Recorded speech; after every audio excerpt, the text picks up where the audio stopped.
broadcasters isn't obsessed with the London-Westminster bubble. We think there's a nation beyond the M25, and that's why we talk about the issues that matter across the land. Join me on State of the Nation, 8 to 9 o'clock, Monday to Thursday, on GB News. Daisy's listening, and you should too.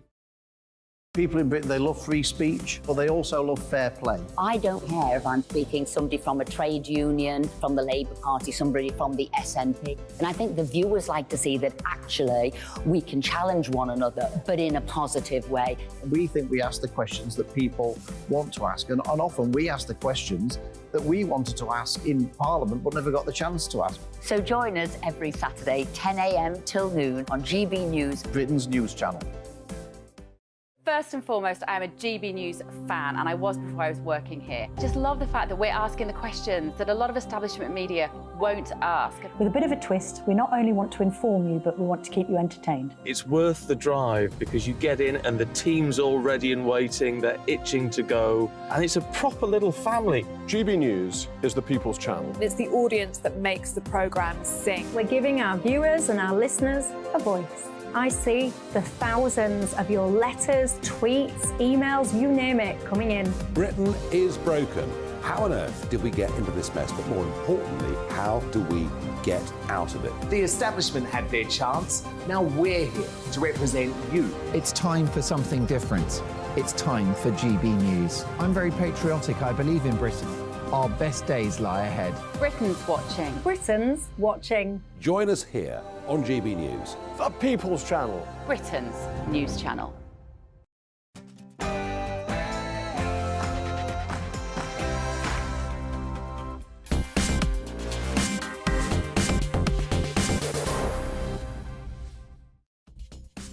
And a very, very good evening, good Wednesday evening to all of you. Well, it's Farage, it's 7 o'clock on GB News. We've got an action-packed, busy show ahead. First of all, the fallout from Suella Braverman's speech yesterday. The question I'm asking, has multiculturalism failed? The Home Secretary seems to think so. The second thing we're going to be looking at, should we use Russian state cash to fund the defence of Ukraine? And joining me in the studio to discuss that will be Bill Browder. That will be well worth listening to.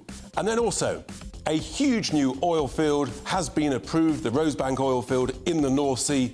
Good news or bad news? We'll be debating that with someone from Just Stop Oil. And you will not want to miss an unbelievable What the Farage moment. You will need a pen and paper later in the show. But first up, it's the news with Polly Middlehurst.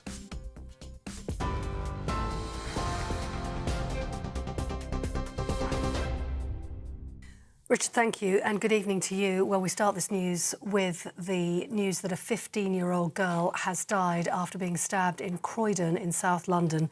She was on her way to school. Emergency services were called to Wellesley Road in Croydon at around 8:30 this morning. One eyewitness describing seeing a bus driver and a passer-by trying to resuscitate the teenage girl. She was a student at the Old Palace School for Girls. A 17-year-old boy has been arrested. Police say he was known to the victim. 5 Labour mayors from across the country have been meeting in Leeds today to urge the Prime Minister to stay on track with HS2. They warn that failure to deliver in full will leave swathes of the north with Victorian infrastructure unfit for purpose. Rishi Sunak faces a political backlash over reports he's considering axing the link between Birmingham and Manchester amid soaring costs. This company, GB News, has suspended its presenter, Dan Wootton. It comes after offensive comments were made by Lawrence Fox during an interview on his programme last night. He made a series of derogatory remarks about the journalist Ava Evans, who's a political correspondent for the news website Joe. Presenter Lawrence Fox has also been suspended with immediate effect and taken off air. In a statement, GB News called the comments unacceptable and said it'll be conducting a full investigation as well as issuing a formal apology to Miss Evans. The UK's largest untapped oil and gas field, Rosebank in Scotland, has been approved for development. That's despite a row over climate damage. Regulators say net zero considerations have been taken into account. Scotland's First Minister, though, Humza Yousaf, says he's disappointed the project has been given the go-ahead. The government, though, has welcomed the decision, saying it'll raise billions of pounds. The United Nations has rejected the Home Secretary's calls for international law on refugees to be changed. In a speech in Washington in the United States yesterday, Suella Braverman suggested the UN 1951 Refugee Convention needed updating. She argued fearing discrimination for being gay or a woman shouldn't be enough to qualify for international refugee status. And lastly, yellow weather warnings are in place for most of the UK from midday today. In fact, they were put in place as Storm Agnes, the start of the storm season, makes landfall across the United Kingdom. The coast expected to be whipped by winds up to 75, 80 miles an hour, some services indicating. The Royal National Lifeboat Institution advising people to keep a safe distance from water and cliff edges as high waves pose a potential threat to life. There are 2 yellow rain warnings in place in parts of Scotland, the worst of the storm due to hit at 9 o'clock in a couple of hours. Batten down the hatches. You with GB News across the UK on TV, in your car, on digital radio and on your smart speaker by saying play GB News. This is Britain's news channel.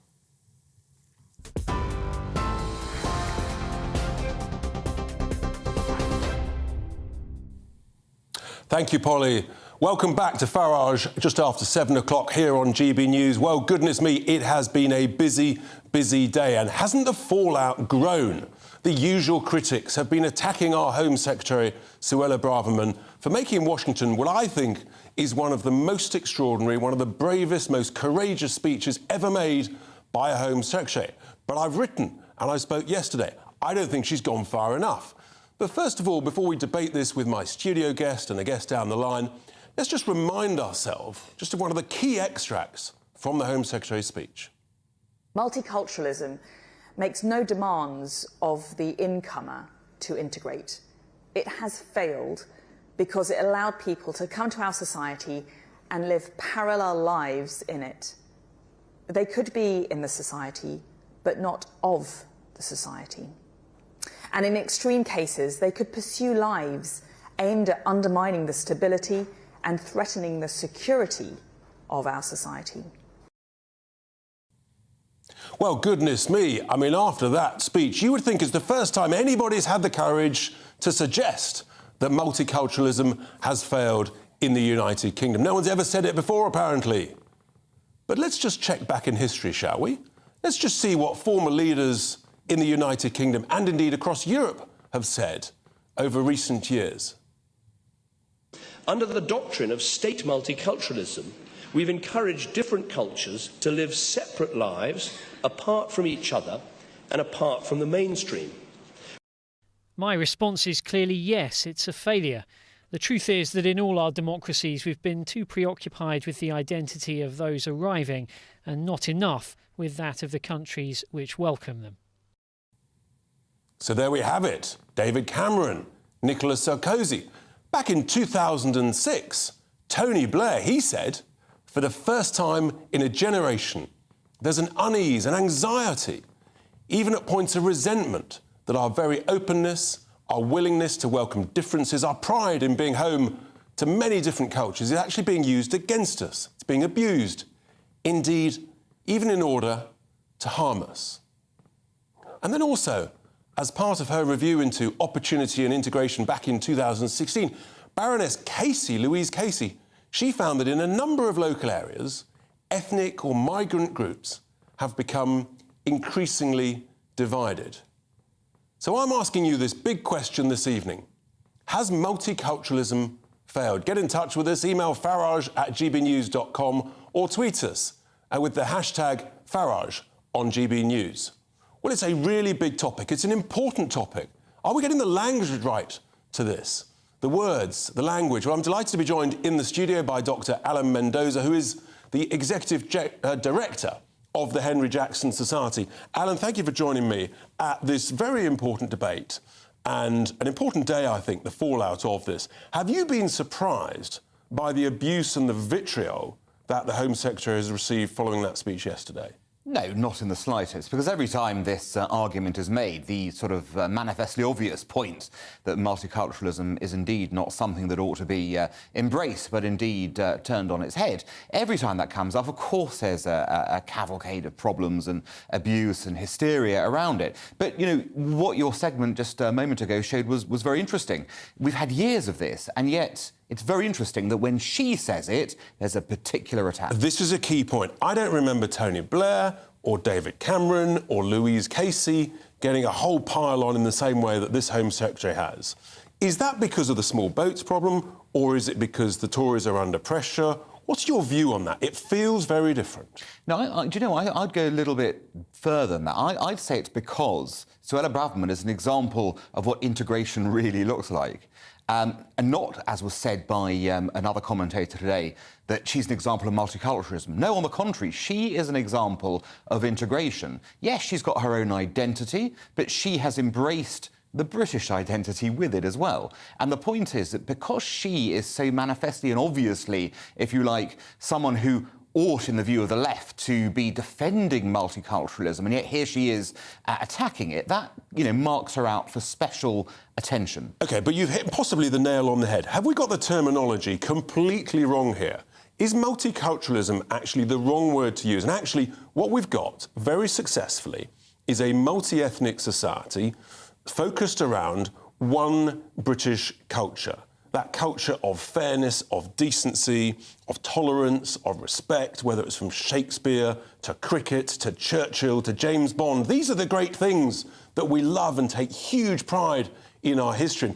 Maybe actually that is the right way to be looking at it. We're multi-ethnic and we've been, I would say, possibly the most successful in the Western world at that over many, many decades, and we should celebrate that.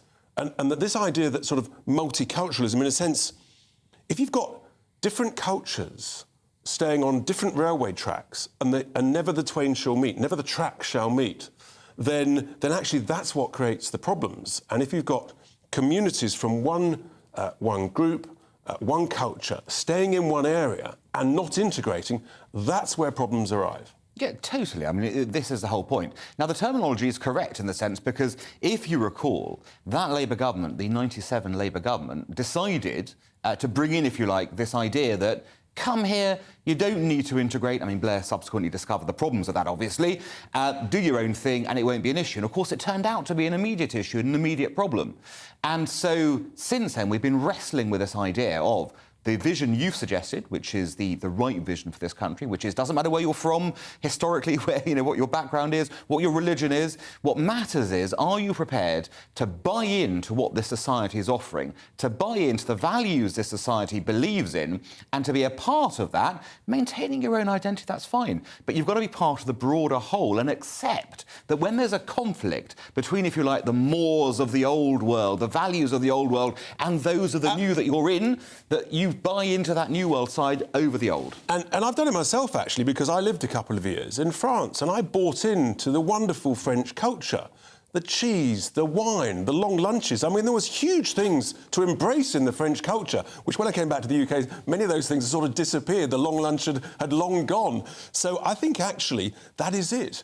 When you go to live and enjoy and stay in a different country, you've actually got to embrace that local culture. And that's what we should be saying to those who come to live in the UK. We are one fantastic British culture. Embrace it, enjoy it, use it, infuse it, rather than say, no, I'm a separate culture on a separate railway track and I'm not going to mix and not integrate. There is the road to ruin, as our leaders have previously said well over a decade. Well, you're quite right, but here's the interesting point. So this debate has gone on, as you've said, for over a decade. We've seen the conversations. What we've been seeing a lack of, though, is action to make it happen. So time and time again, people say there's a problem here, we've got to do better, but then there's a lack of how to deal with it. And you highlighted, for example, the Casey review, Baroness Casey, the point she put forward. Now, why is it the case that 7 years after that review has come out, we still have not implemented what she suggested were remedies to stop that division, to stop that sort of artificial barriers between people? We need the government to get up and go beyond words now and to take those recommendations. But do you think the government's capable of that? The Home Secretary has made a strong speech, but will there be any backup? The United Nations has already basically completely rejected the idea that a dusty, archaic, old 70-year document should be amended and updated. Does that tell you something about them or something about our Home Secretary? Well, the UN's never going to do anything. I mean, it's always the product of the lowest common denominator, and you can't get change there. You have to have leaders who are willing to stand up, to be counted, and to show they're serious. So if she's serious about this, she can come home from her trip and she can start implementing those review procedures to say, this is my words now turning into action. Well, my view is, and I wrote this in the Telegraph yesterday, that we should say the Prime Minister should back her up and say we need 6 months to amend the UN 51 Convention. Otherwise, as a great, strong, one of the largest, most respected nations in the world, we're out. I think that is the sort of shock and awe that's needed, frankly, to wake up a very complacent elite. But Alan Mendoza, thank you very much indeed for putting that side of the debate. But of course, balance is very important.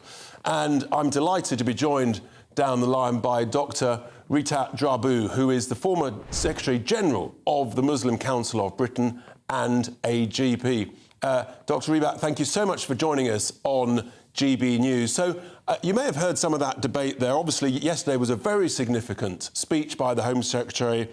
She said that multiculturalism has failed, but it's not as though she's the first significant cabinet member or leader of this country, or indeed France, as we saw earlier there, who's raised this over more than a decade. Why is there such a huge row against the Home Secretary now, such massive pushback, when I don't recall that in previous years? I think we have two things going on as far as Sue Braverman is concerned. We have a problem with the refugees who are actually piling up, waiting for justice or for a legal solution to their problem.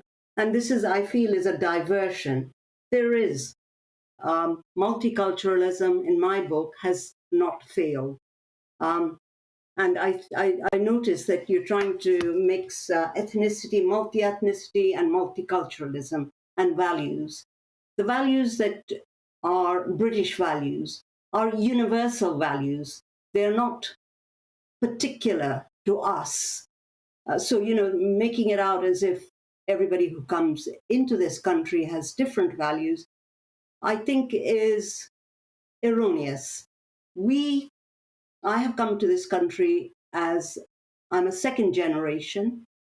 My father came here as a refugee from Kashmir via Pakistan.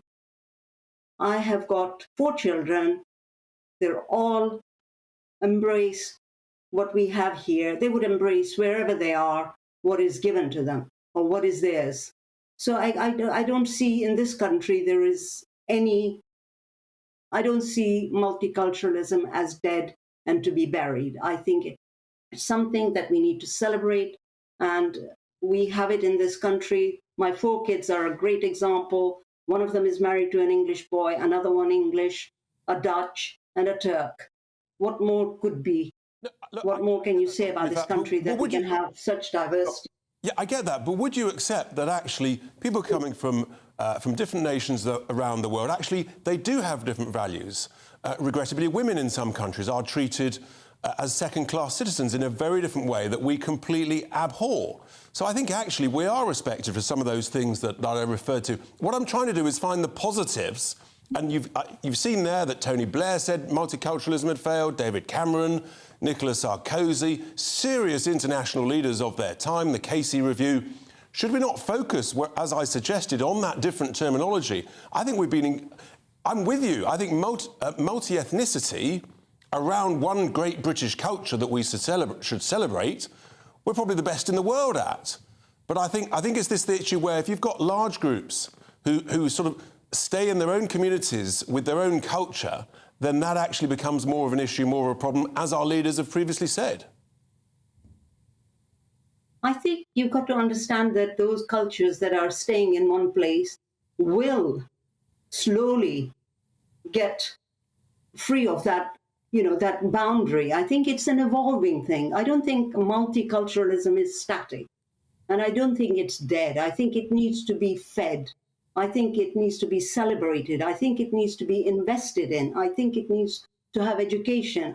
I'm a great believer in multiculturalism. I have embraced 4 different cultures in my family, and, you know, that is me. And I think politicians have to make a point, I'm sorry, about things so that there is,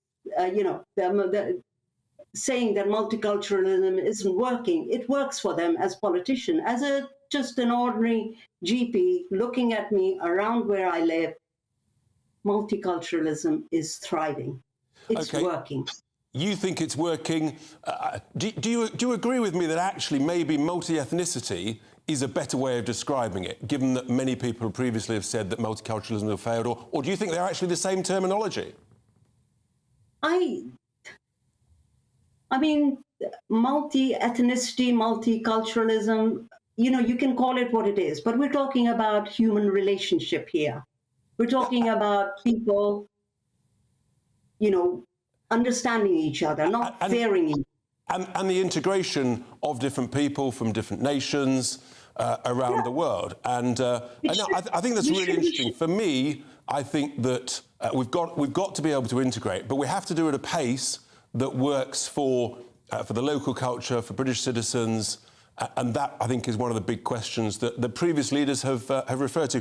Dr. Rifat, sadly, time is against us, but I really do appreciate you coming on. It's been fascinating discussion. There we are, Dr. Rifat Drabi, former Secretary-General of the Muslim Council of Britain and a GP. Well, coming up after the break, we've got to talk about Russian state cash. There's tens and tens and tens of billions of it in Western central banks. Maybe we should start using it to fund the defence of Ukraine rather than using our own taxpayers' cash. With me in the studio will be Bill Browder.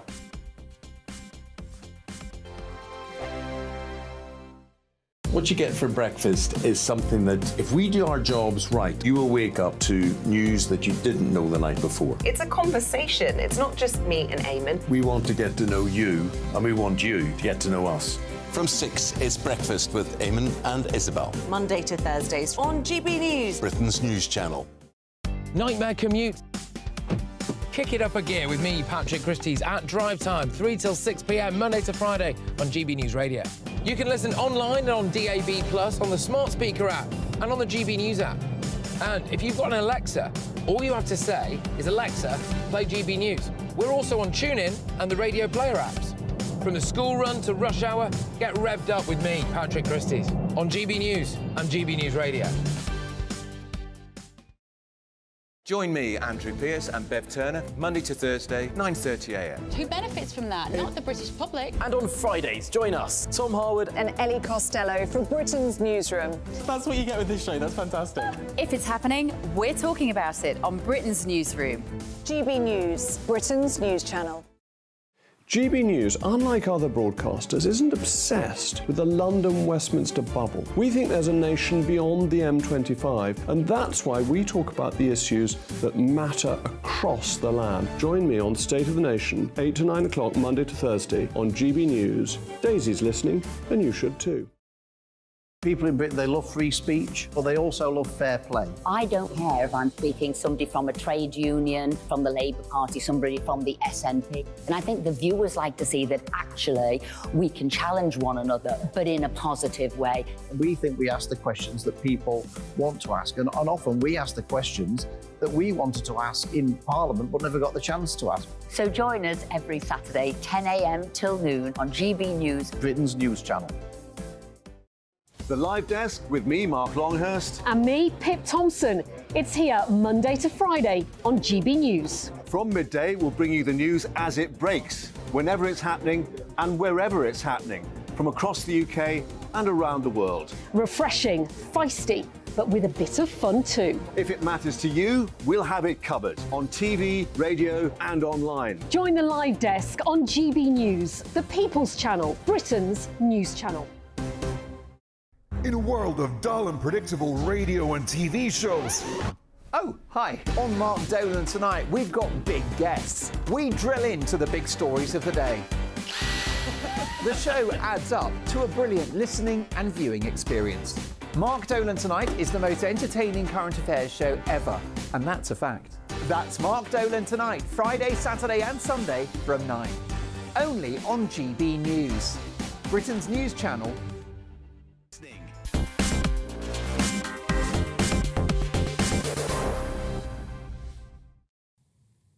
Welcome back to Farage on GB News this Wednesday evening. Well, we asked you that key question. Has multiculturalism failed in the United Kingdom? We've had a good debate so far. And your reaction is in, and I tell you what, there's no nonsense here. Arthur says, yes, multiculturalism has failed big time. Paul says, yes, Richard, it's failed. Has come to Boston, where I live, and you'll see for yourself. John says, intergeneration was never going to work. The people of this country can't even get on, so people from different countries have got no chance. Really, John? I think we can get on, can't we? There'll only be anarchy ahead for this country. I'm not sure John's right on that. Valerie says it has failed. We were never asked if we wanted it, and we don't. Well, I think that does raise a serious point, Valerie. We were never asked if we wanted mass immigration. Indeed, political parties have election after election said they're going to bring immigration down, and instead we've got absolutely the reverse. Well, let's move on to the second topic this evening, which is obviously the Ukraine war is now well into its second year, sadly. Serious concerns about how long it's going to go on, how long Western support for funding weapons to be sent to Ukraine, and the cost of that when we've got our own cost of living crisis. Many people are really struggling. And this is taxpayers' cash, not only in the UK, but other Western nations. So actually, is there a different way of funding the support to Ukraine? Well, I'm delighted to be joined in the studio by Bill Browder, who is the head of the human rights activists group, the Global Magnitsky Justice Campaign, you've been essentially campaigning for well over a decade, Bill, against Putin, against his regime, against everything, his dictatorship that he stands for. And you've been looking at this really closely. And actually, you've got quite an interesting suggestion, haven't you?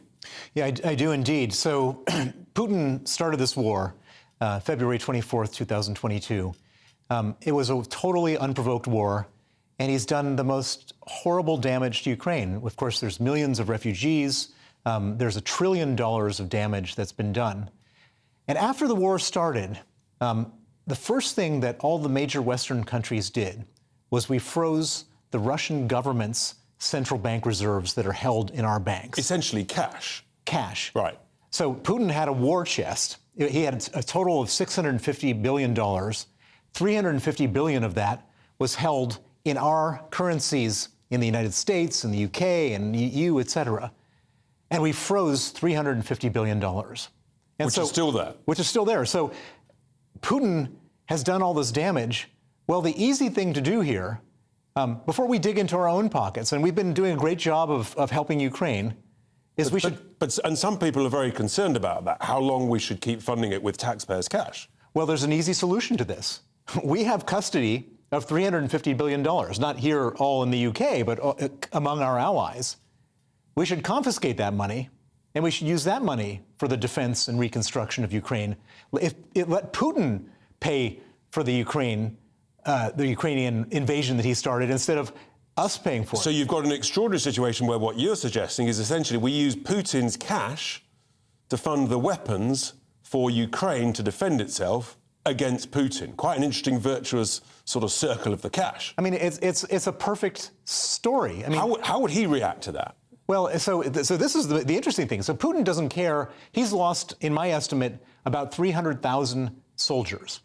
But he doesn't care. He doesn't care about losing soldiers. But I'll tell you what he does care about is he cares about cash. And if we were to confiscate that money, in addition to giving the Ukrainians the ability to win, we would be poking him with two fingers in the eye. So, I mean, it's a fascinating suggestion, and I would have thought it would get huge support from voters, not only in the UK, but across other Western nations. What's actually going on, and in a sense, why are the leaders taking so long about what seems, it's always hard, isn't it, with the lawyers and things, but what seems a pretty common sense solution, frankly? Well, you're right about one thing. The voters, of course, would love it. Every voter. So you go out to the polls and say, who should pay for Putin's war? Putin or us? They say, let's have Putin pay. That's an obvious thing. But what you get are these bureaucrats in the government who who are saying, well, wait a second, we have never done this before. It's not like, I'm not sure, we have to think about it. And the sort of belly gazing, the bureaucracy, the procrastination means, and the risk aversion means that nothing has happened. And that's not good enough. I mean, for me, I'm a man of action. I want stuff done. I don't want, waffle and sort of constant navel-gazing in various summits and things. But as I understand, the discussion's really been about using Putin's cash to rebuild Ukraine. But the first thing actually we've got to do is for Ukraine to win the war, to get its land back, to push Russia back. So why hasn't there been more discussion about using it for the defence of Ukraine? What are our allies waiting for? And actually, could we in the UK, we've got, almost $30 billion, we think, in the UK.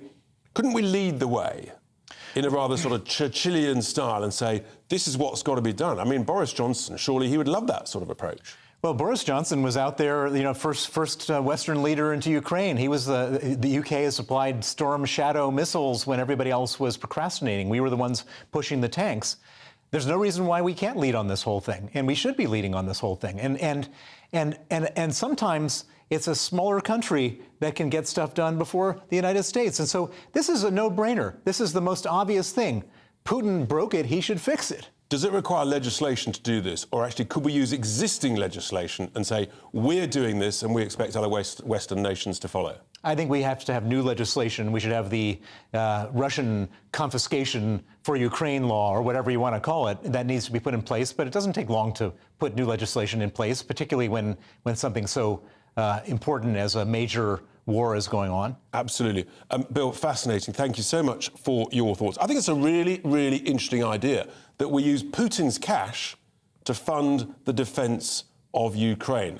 We might get some audience feedback later on or tomorrow on that. Bill Browder, thank you so much indeed for coming in and explaining that fascinating new thought. Now, of course, we must look at what the government says along this, and the government spokesman has said, well, alongside our allies, we are, of course, committed to making sure that Russia pays to repair the country it has so recklessly attacked. We introduced legislation in July to keep Russian assets frozen until Russia has paid compensation to Ukraine. That doesn't quite answer my question, frankly. Those of you in number 10 in the government, I want to use that cash for the defence of Ukraine. So we're not using our own taxpayers' cash. I want us to lead the way. Let's see what they say about that. Well, coming up after the break, good news. Yes, the authorities have approved a huge new oil field in the North Sea, the Rosebank oil field. I think it's good news. But guess what? I'll be discussing with someone from Just Stop Oil who doesn't agree with me. Coming up.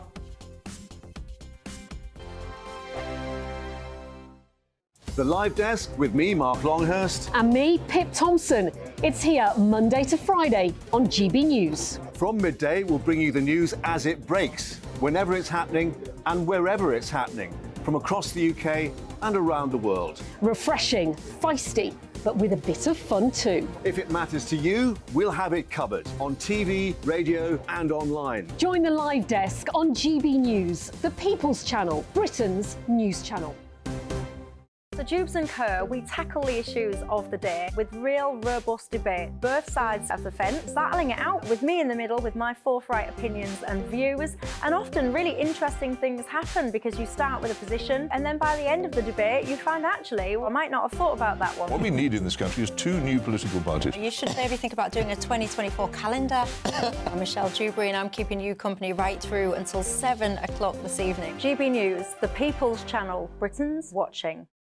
Monday to Thursday, 9 p.m. till 11 p.m. Join me, Dan Wootton, for 2 hours packed full of unfiltered opinions, unique takes, and fiery debates. I guarantee you blockbuster guests and exclusive reporting with no spin, no bias, no censorship. I think there is a culture of collusion, quite frankly. And no reason to go to bed. That's Dan Wootton tonight on TV, radio, and online. Monday to Thursday from 9 p.m. till 11 p.m. only on GB News, Britain's news channel. In a world of dull and predictable radio and TV shows. Oh, hi. On Mark Dolan tonight, we've got big guests. We drill into the big stories of the day. The show adds up to a brilliant listening and viewing experience. Mark Dolan Tonight is the most entertaining current affairs show ever, and that's a fact. That's Mark Dolan Tonight, Friday, Saturday and Sunday from 9. Only on GB News, Britain's news channel. Like all families, we have arguments every now and then, but actually we agree on what the mission of GB News is, and that's the most fundamentally important thing. GB News provides the kind of platform that lets all voices be heard. We don't hold back. We're free to say what we really think. Just because some people who live in a tiny little Westminster bubble think that their particular story is important, that's not the most important story for me. And often they will be difficult stories, stories that you won't find on the establishment media. Because what people think in the north of England may be very different to what they're thinking in the home counties. We're going to carry on telling the world what life is really like for households up and down the UK. We love to be in your car, in your kitchen as you're having your breakfast. Whatever you're doing, you are part of the show. If it matters to you, it matters to us. Britain's watching. Britain's watching. Britain's watching. We're proud to be GB News, the People's Channel, Britain's news channel.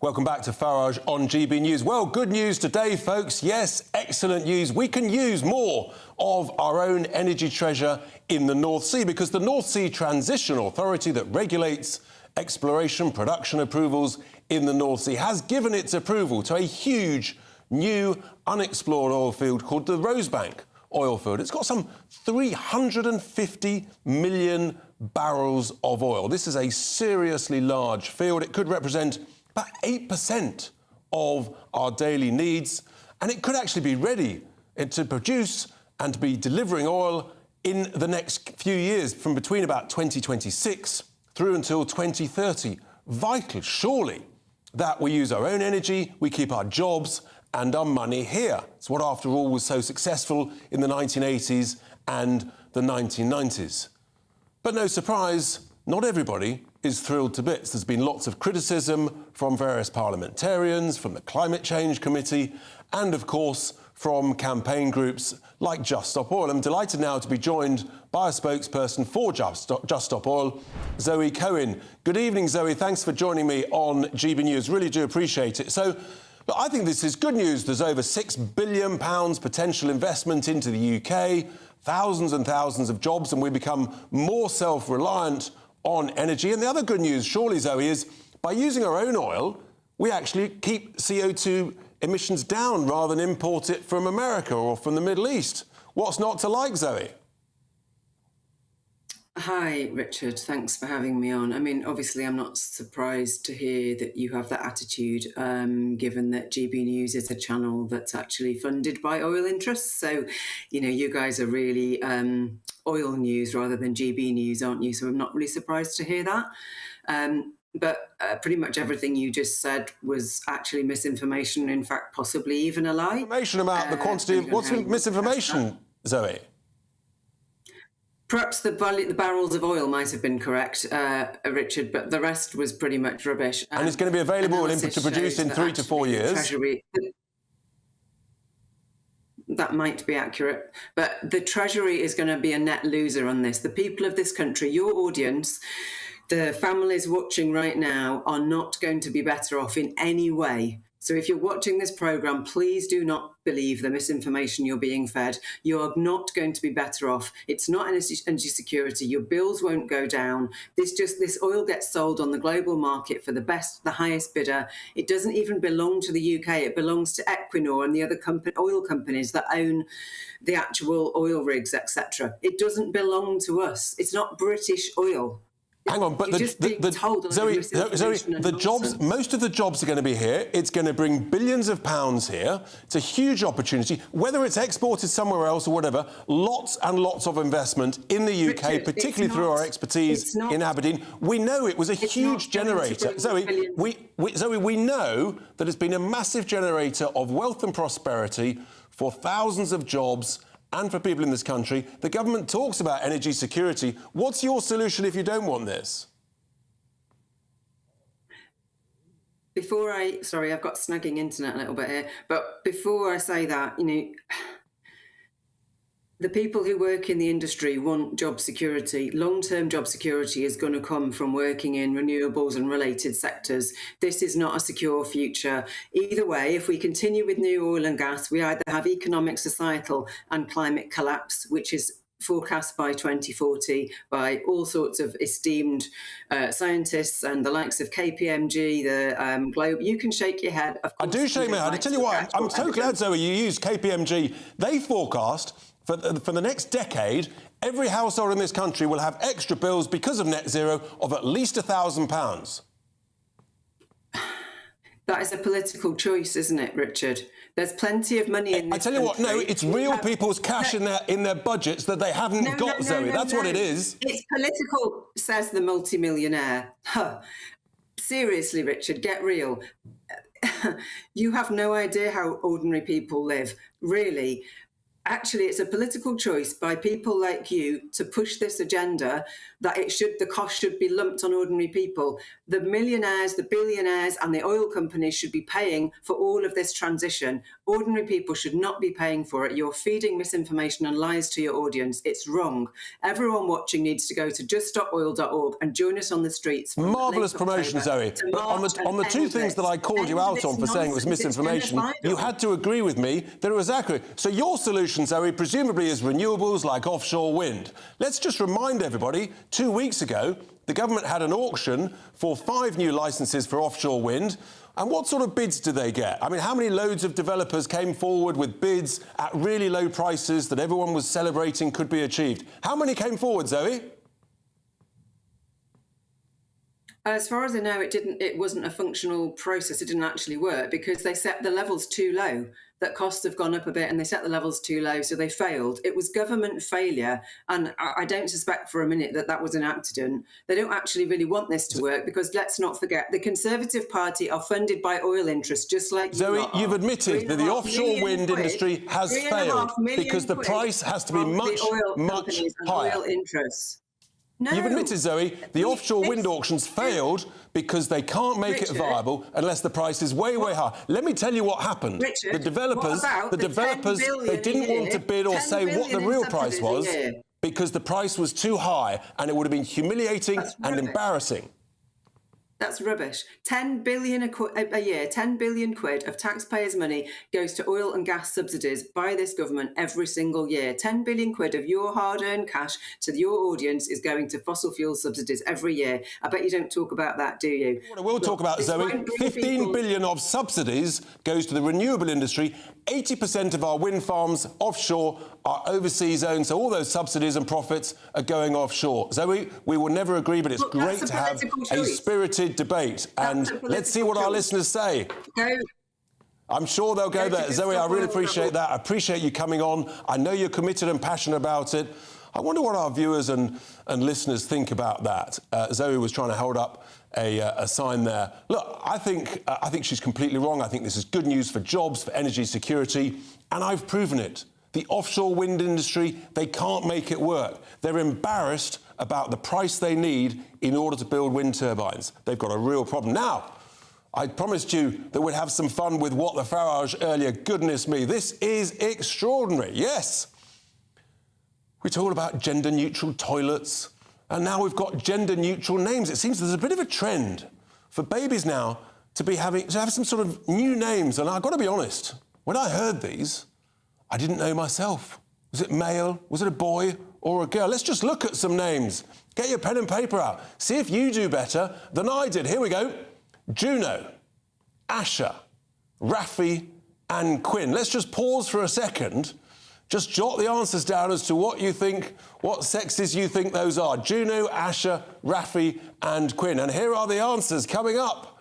Let's see what they are. So hopefully we can get those. Juno, Asher, Raffi and Quinn. And the answers are, we've got a girl, boy, girl, girl.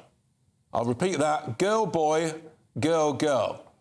How many did you get right there? Did you get one right? Did you get all 4 right? Or half and half? That is the What the Farage moment. I'm not sure Nigel would have appreciated that. Anyway, coming up after the break, we are going to be talking to the co-founders of Us For Them about this new report that's come out about the harms to children, the lockdown harms, and actually now we've got more and more charities, groups recognising the harms were really significant. Don't go anywhere, it'll be fascinating with Molly Kingsley and Bella Skinner in the studio. It's Farage, it's GB News.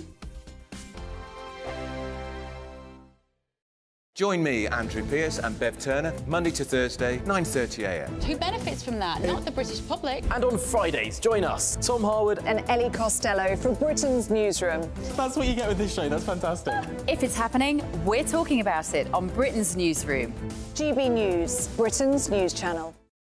Now then, Lee Anderson here. Join me on GB News on my show, The Real World, every Friday at 7pm. I'm not eating bloody cat. Are you Delicious. mental? Open your mouth. OK, here comes a train. Reminds me of the scene in Singing in the Rain. Adam, is that a good one? Join me at 7 on GB News, Britain's news channel. Join me, Camilla Tominey, on Sunday mornings from 9:30, taking the politicians to task and breaking out of SW1 to see how their decisions are affecting you across the UK. Bursting the Westminster bubble every Sunday morning, only on GB News, the People's Channel. Britain's watching. Join us every night on GB News at 11pm for Headliners, which is 3 top comedians going through the next day's news stories, which is exactly what you need, because when the establishment has gone crazy, you need some craziness to make sense of it. So join us 11pm every night on GB News, the People's Channel, Britain's news channel.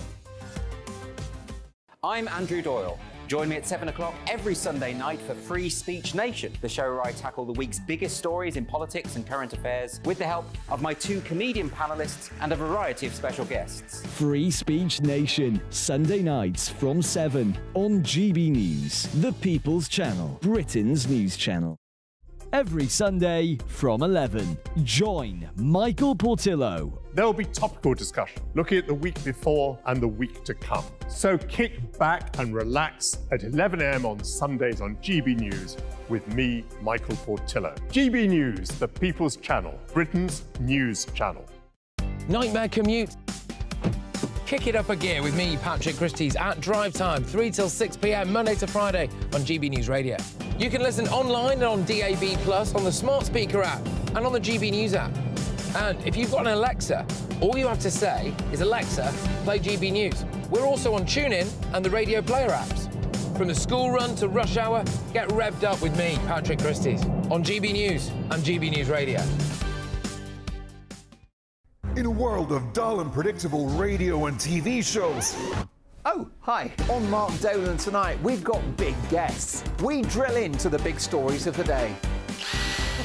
The show adds up to a brilliant listening and viewing experience. Mark Dolan Tonight is the most entertaining current affairs show ever, and that's a fact. That's Mark Dolan Tonight, Friday, Saturday and Sunday from 9. Only on GB News, Britain's news channel.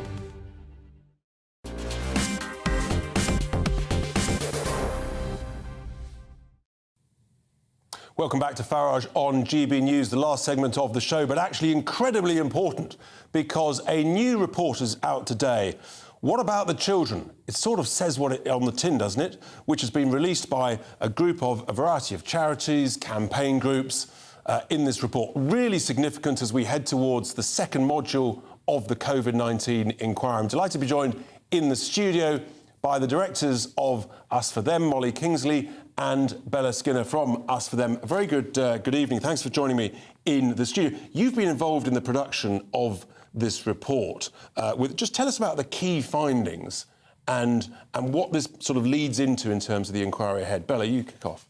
I think when you're talking about the inquiry, and this is the really important module, which is all about the issues around lockdown and the decisions made around MPIs and issues, actually, children were not going to be part of this. The core reason for this report is to actually say, hello, Baroness Howlett, why aren't you addressing the issues around children? Why isn't Gavin Williamson there? When you've looked at the report, it very clearly shows the issues around lockdown, the fact that children were not considered, the fact that things like playgrounds were locked up, the fact that we had no issues around outdoor transmission and yet children had to stay inside. Things like the rule of 2, rule of 6. But then you get onto the really big things around the educational issues that happened, as well as the horrific safeguarding problems that we saw. Absolutely right. And Molly, some of the some of the sort of the comments from children, from young people, I mean, utterly devastating. The one that really struck me was left on the edge, and just some devastating things: the mental health impact, the lack of education. And tell us about Sweden, because that's really important in this debate. Yeah, I mean, Sweden is obviously used as a counterexample, isn't it? But it is very interesting with the children, because Sweden, by and large, did not close their schools. It's not quite right to say there were no school closures. The older kids, 16, 17-year-olds, did do some remote learning. There were a few localised closures, but they had no prolonged mass closures. And guess what? There was no learning loss. So we know in the UK there has been very significant learning loss, particularly for already disadvantaged children. And what emerges from Sweden is there's no learning loss, and actually the disadvantaged children have not sunk further behind. So this inequity that really marred our own pandemic response is absent from the Swedish response. But we've spoken about this a lot, and frankly, whenever I re-look at this and I see these reports, I have to say the blood boils. It sends me steaming mad, because it was so blatantly obvious. And yet, as Anne Longfield, the former Children's Commissioner, she said children were put at the back of the queue. I mean, what's going on? Why did this happen? Well, I think that's another question the inquiry have to answer and look at. Why did people feel it was almost impossible to speak out on this subject? We're one of the very few people who were speaking out and talking about it at the time.